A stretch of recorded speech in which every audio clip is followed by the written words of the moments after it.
예, 안녕하십니까. 신언어TV의 신언어입니다. 오늘은 제가 지은 책, 제자반 성경공부, 제자반 성경공부, 오늘 삶과 쉼과 안식에 대해서 공부하겠습니다. 1과에서 자기 부인, 자기가 철저히 부인되고 2과에서 예수님을 주와 그리스도로 모신 사람은 그 삶에 이제 쉼과 안식이 따라오게 되어 있습니다. 마태복음 11장 28절에 수고하고 무거운 짐진 자들아 다 내게로 오라. 내가 너희를 쉬게 하리라. 영국의 스폴전 목사님은 짐을 끌고 다니는 가축도 때때로 풀밭에서 쉬게 해야 합니다. 바다 역시 밀물 때 한 번, 썰물 때 또 한 번 쉽니다. 차가운 겨울 동안 땅도 몇 달에 걸쳐 안식을 취합니다. 하나님의 대사로 파견된 인간은 말할 것도 없습니다. 안식하십시오. 다 타버린 심지는 잘라내 버려야 합니다. 그렇게 이야기했습니다. 사람마다 무거운 짐을 다 지고 있지요. 죄의 짐도 있고 인생의 짐도 있고 심지어 유치원생들도 아주 힘들다 그러죠. 예수를 믿는 삶은 어렵고 힘든 삶으로 알고 있는데 그게 아니고 쉼과 안식과 자유를 누리는 삶입니다. 오늘 이 공과를 잘 배우면은 평생 걱정하지 않고 사는 방법이 있습니다. 평생 걱정하지 않고 사는 방법. 평생 스트레스 받지 않고 사는 방법이 있어요. 그 방법이 있습니다. 예수님은 우리에게 내가 너희를 쉬게 하리라. 또 마태복음 11장 29절에 나는 마음이 온유하고 겸손하니 나의 멍에를 메고 배우라. 그리하면 너희 마음이 쉼을 얻으리니.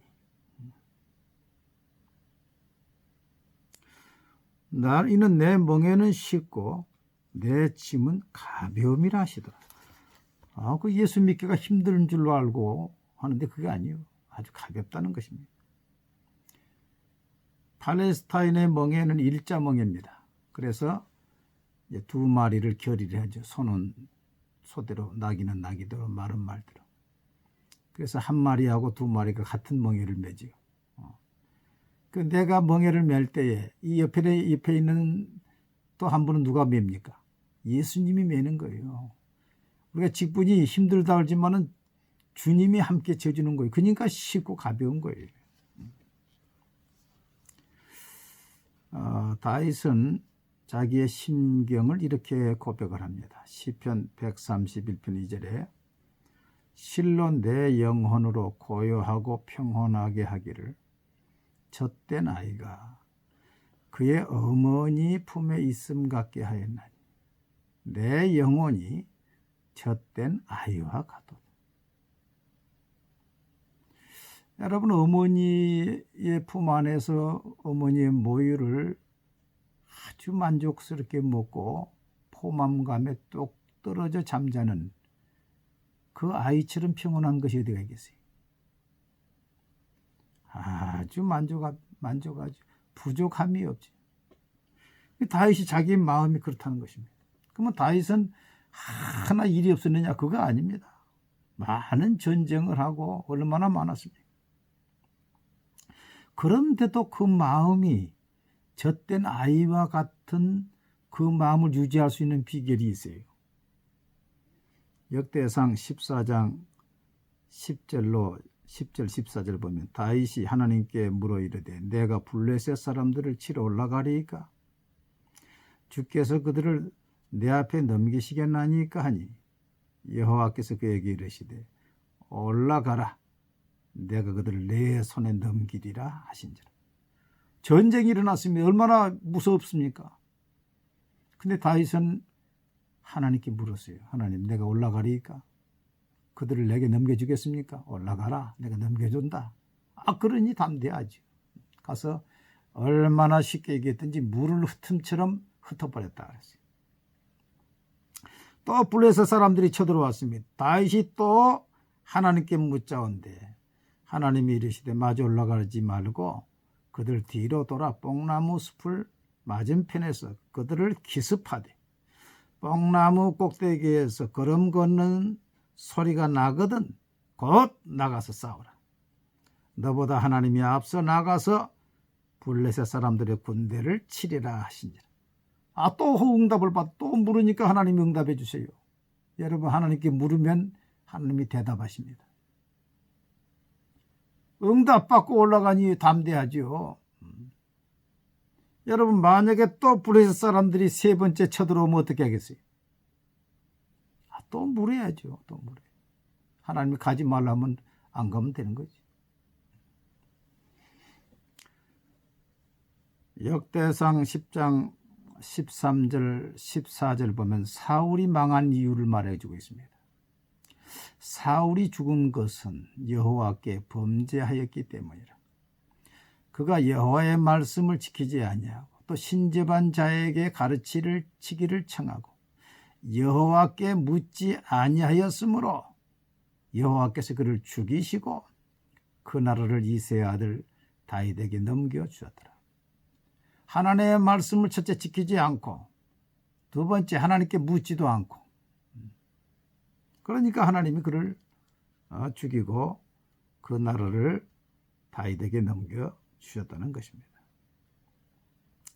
다윗이 시편 131편 1절에서 이렇게 이야기합니다. 여호와여 내 마음이 교만하지 아니하고 내 눈이 오만하지 아니하오며 내가 큰 일과 감당하지 못할 놀라운 일을 하려고 힘쓰지 아니하였나이다.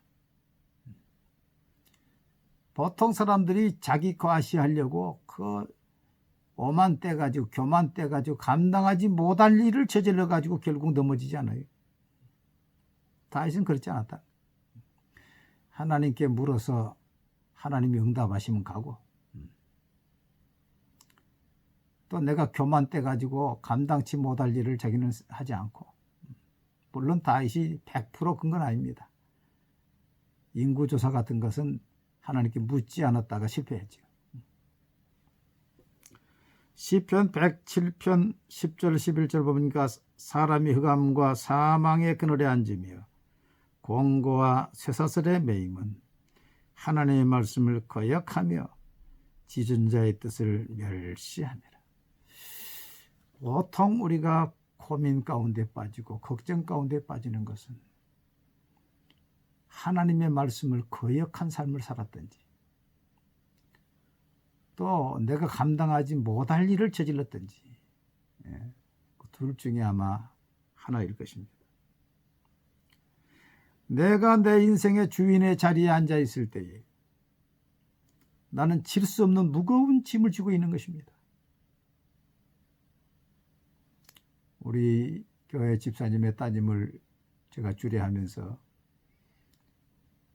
그 신랑된 청년에게 그렇게 물어봤어요. 오늘 예쁜 아내를 얻었는데 평생 행복하게 해줄 자신 있습니까? 예! 아주 담대. 그래서 평생 아프지 않게 해줄 자신이 있습니까? 그건 조금 두려워요. 그러면 아들 낳고 딸 낳고 마음대로 할 자신이 있습니까? 그 대답을 못하지. 내가 질 수 없는 무거운 짐을 내가 다 지고 있으니 걱정이지요. 노후도 걱정이고 건강 문제도 걱정이고 자손도 걱정이고. 그러나 주님이 딱 주인이 돼 있으면 내 문제가 주님의 문제입니다. 나의 소원이 주님의 소원입니다. 그래 기도가 속히 응답되는 거죠. 주님이 다 해결하는 것이죠. 사울은 예수님을 만나서 이렇게 말합니다. 주님 누구십니까? 나는 내가 박해하는 예수라. 그러니까 사울이 주님 제가 무엇을 해야 되겠습니까? 주인의 자리가 탁 바뀌어진 거예요. 지금까지 사울은 자기가 주인이어서 자기가 예수 믿는 사람 핍박하는 게 자기 일이었습니다. 그런데 주님을 만난 다음에는 주님, 내가 무엇을 해야 되겠습니까? 벌써 지금 오더를 받기 시작해요. 그러니까 주님께서 성으로 들어가라. 내게 이를 자가 있느니라. 주님께서 말씀하신 것입니다. 우리에게 문제가 있을 때 우리는 어떻게 해야 됩니까? 요한복음 2장 3절에 포도주가 떨어지니라 예수의 어머니가 예수에게 이르시되 저들에게 포도주가 없다니. 예수님께 보고하는 것입니다.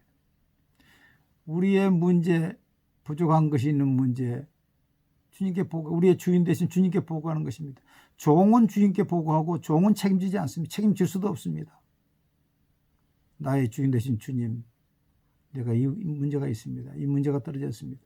우리 교회 주인 대신 주님, 이 문제를 처리해야 됩니다. 그리고서 그의 어머니가 하인들에게 이르되 너에게 무슨 말씀을 하시든지 그대로 하라. 주님께서 내게 하시는 말씀을 내가 순종하면 되는 것입니다. 그리고 그 문제를 하나님께 다 아뢰어서 아무것도 염려하지 말고 다만 모든 일에 기도와 간구로 너희 구할 것을 감사함으로 하나님께 아뢰라. 그래야 모든 지각에 뛰어난 하나님의 평강이 그리스도 예수 안에서 너희 마음과 생각을 지키시리라. 빌립보서 4장 6절 7절. 염려하지 말라는 겁니다. 내가 주인이 아니요. 염려하지 말고 하나님께 보고하. 기도와 간구로 보고하라. 그러면 하나님께서 알아서 응답하셨다는 사인으로 우리에게 평안을 주신다는 거예요. 너희 염려를 다 주께 맡기라. 이는 그가 너희를 돌보심이라. 하나님은 항상 우리에게 문제를 내가 해결하라 하지 않고 우리의 문제를 다 맡기라 그럽니다. 내 짐을 여호와께 맡기라. 그가 너를 붙드시고 의인의 요동함을 영원히 허락하지 아니하시리로다. 종은 문제를 해결할 수 없다니까요. 하나님이 해결하는 것이죠. 그렇기 때문에 우리의 주인을 주님으로 모시는 사람은 속히 염려된 문제를 기도로 하나님께 아뢰면 기도의 통로를 통해서 우리의 문제가 다 올라가고 하나님이 응답했다는 사인으로 하나님의 평강 우리 마음에 다 주시어서 안식을 얻게 하시고 평안을 얻게 하시는 것입니다. 히브리 4장 10절로 11절은 이미 그의 안식에 들어간 자는 하나님이 자기 일을 쉬신과 같이 그도 자기 일을 쉬느니라. 이미 그 안식에 들어가서 안식을 누리는 사람이 있다는 거예요. 그러므로 우리가 저 안식에 들어가기를 힘쓸지니 이는 누구든지 저 순종하지 아니하는 본에 빠지지 않게 하려 합니다. 지금 이미 그 안식에 들어가 있는 사람이 있는가 하면 아직 들어가지 못한 사람이 있어요. 그러니까 그 안식에 들어가기를 힘쓰라는 것입니다. 예수님의 제자들이 갈릴리 바다를 건너갈 때에 자기들이 아무리 노를 저어도 밤새도록 저어도 가지 못했는데 예수님이 그 배에 오시니 기뻐서 예수님을 배로 영접하니 배는 곧 그들이 가던 땅에 이르렀더라. 예수님께서 그 배에 선장 되시고 주인 되시니 밤새도록 안 되는 일이 쉽게 되는 거예요. 시편 107편 30절에 그들이 평온함으로 말미암아 기뻐하는 중에 여호와께서 그들이 바라는 항구로 인도하시는도다. 여러분 어느 때는 내가 의지를 가지고 하려고 하면은 안 돼요. 근데 포기하면 될 때가 있어요. 나의 뜻을 관철하려면 주님께서 기뻐하지 않으시. 주님의 뜻에 맡기면 된단 말이에요. 쉽게 되는 거예요. 그래서 시도와 내가 되지 않으면 포기해야 돼요. 포기하면 주님께서 일하십니다. 마지막의 나눔입니다. 예수님은 우리에게 무엇을 주신다고 했습니까? 무엇을 주신다고 했습니까? 쉼과 안식을. 예수님을 내 인생의 주인으로 모셨습니까? 지금도 내가 주인으로 돼 있으면 내가 염려해야죠. 문제가 일어났을 때 우리는 어떻게 해야 됩니까? 주님께 보고하고 주님께서 지시하는 대로 순종하고 맡기는 거죠. 아직도 염려와 근심을 하고 있다면 그 이유는 무엇이라고 생각합니까? 여러분 지금 근심이 있습니까? 그러면 내 마음의 주인의 자리에 지금 누가 앉아 있습니까? 예수님이 앉아 있습니까? 내가 앉아 있습니까? 내가 앉아 있는 거지요. 교만됩니다. 교만. 염려와 근심과 교만은 동일합니다. 내가 앉아서는 안 될 자리에 지금 앉아 있는 겁니다. 그러니까 제가 우리 교인들을 가르칠 때 염려하고 근심이 있습니까? 그러면 말을 못해. 왜? 빨리 내려라 하니까. 회개하라 하니까. 또 없다고도 말하기도 힘들어요.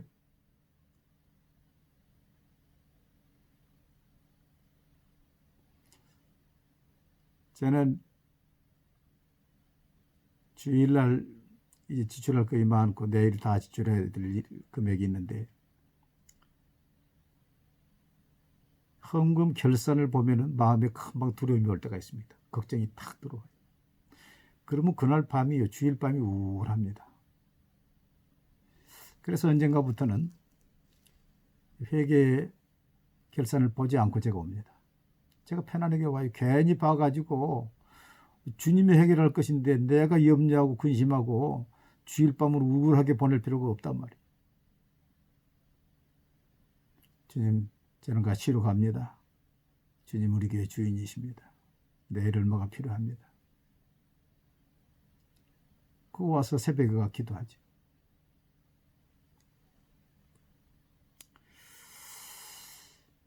우리가 사람이기 때문에 베드로가 무리를 걷다가도 풍랑 보고 속 빠졌잖아요.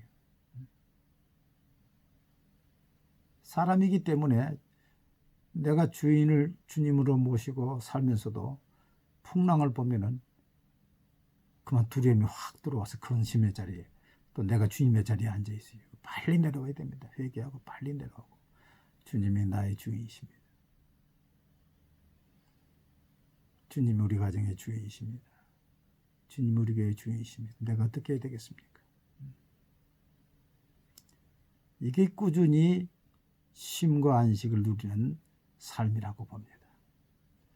다음 시간에는 이제 사과, 경건의 시간에 대해서 공부하도록 하겠습니다. 감사합니다.